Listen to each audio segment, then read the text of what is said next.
somebody's gonna get hurt if I don't have my $40. That's a $40 blowjob. You almost hospitalized me one time from laughing so hard. I don't know if you remember this. I'm serious. I don't even know if I could tell it. It was backstage. It was backstage at his show. We were somewhere, and you were like, "How's the wife?" I go, "Good." And I go, "You go, where is she?" And I said some city in Tennessee, maybe Knoxville or Nashville. And you go, Nashville, 96. And you started the story about working a club, and you're like, I just riffed in between shows, some crazy shit. Some chick who was talking, there was 20 people for the first show, Knoxville. It was a Comedy Zone show. I half booked it. Knoxville's a great little fucking town.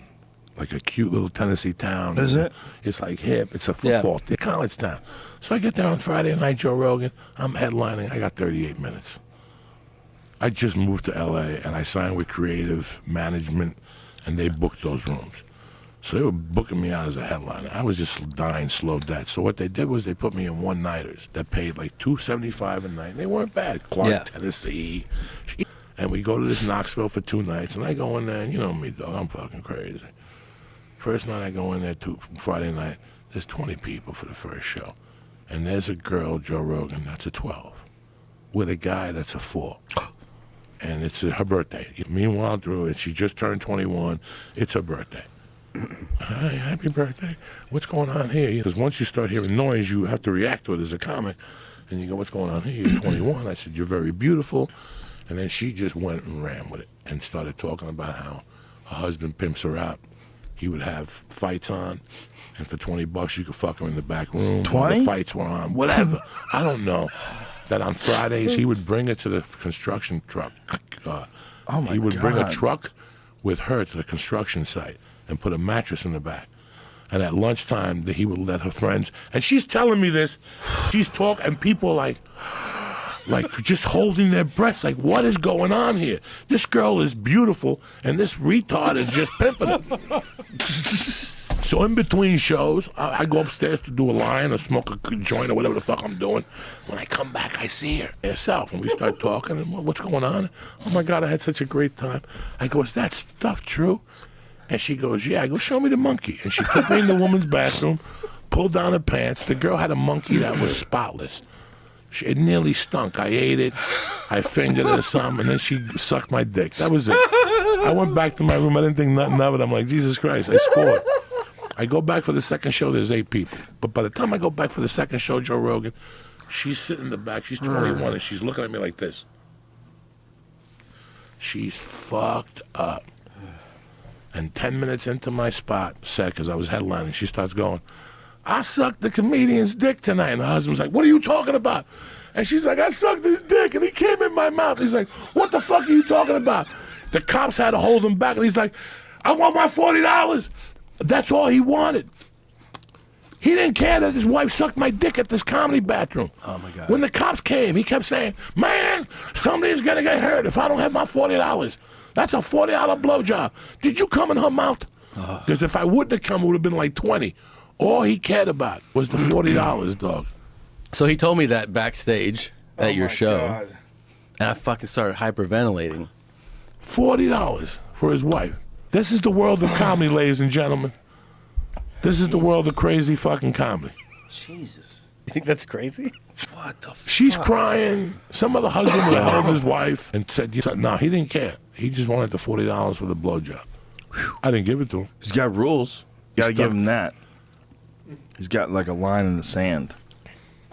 This is He's crazy got shit. a number. 40 Comedy bucks. is a fucking crazy animal. When you sit at home at night and you think about all the shit we've seen, we've learned a lot. I don't think I ever laughed as hard. Well, that's probably on the that second road. time right there. On that road, we've When you learned told a me lot that. of things. You learn a Oh, lot my of things God. about human beings. You learn a lot of things about individuals. You learn some. I remember I did American Home. It's a armed forces place in Idaho. It's part of the Triple Run. And as soon as I walked in and I had to go do a sound check, everybody kept looking at me going, hi, how are you? Have you met Sandy yet? And I go, no. And they go, and they'd walk away. You ever see, what's the movie with Eddie Murphy, with Boomerang? Yeah. When he goes to the black chick's house, it's 80, and the butler keeps laughing. Remember the butler would go, he wants to see you in the kitchen. He would go, because she knew she was gonna rape him. So every time somebody would refer to Shirley, they go, have you met Shirley yet? Yeah. And you go, no. And they go, oh, and they'd walk away. Well, Shirley, whoever the captain of that base was, the head of the base, she was his wife. And if a band came to town or a comedian came to town, she blew him. That's it. That was the rule. And he would sit out there with his fucking military on, with all his shit, and clap. And she'd be in the back, Zukalamink, to the whole band. This is crazy. So I didn't know about this. She came over and started talking to me, and then she started talking, oh, you're Cuban. I dated a Cuban one time. He had such a big dick. You have a big dick? It was that quick. What? It was that quick. She just gets to it. She's like 50. I was maybe like 31. She was maybe 50. Wow. And she just dropped behind the curtain, took the hammer out, and started Zukalamink. I'm sitting there minding my own business. And all of a sudden, somebody comes yelling for her, Shirley, Shirley, Shirley. Now, usually Shirley would get up and stop sucking your dick. Not Shirley. She moved her knees. Like I had knee on belly. Right. You know when somebody puts knee on belly, you're supposed to move this way? Right. That's what she did with her knees. She kept sucking and just kept moving this way. I tried to take it out of her mouth. She wouldn't let it. She's like, no, no, no. She wouldn't stop till I'm like, Shirley, we're looking for you out here. Man, This is crazy shit. I can't. I'm overstimulated. I feel like I need psychiatric treatment right now and an IV. Finish that fucking drink, all right? Oh my god. Zukalamink is the greatest thing anyone's ever said. That is the best word of all time. Minkia juice, Zukalamink. It's minkia.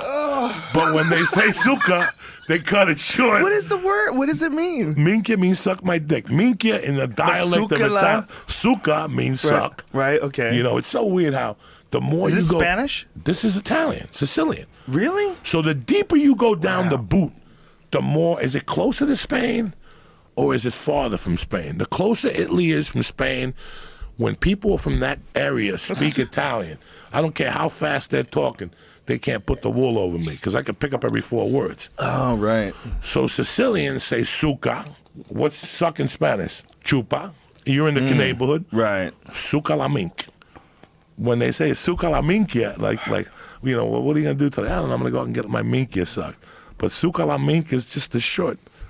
That's your short second version. shirt of this show. Zukalamink. Sure. And then you got minkia juice. Comes at you however you want it.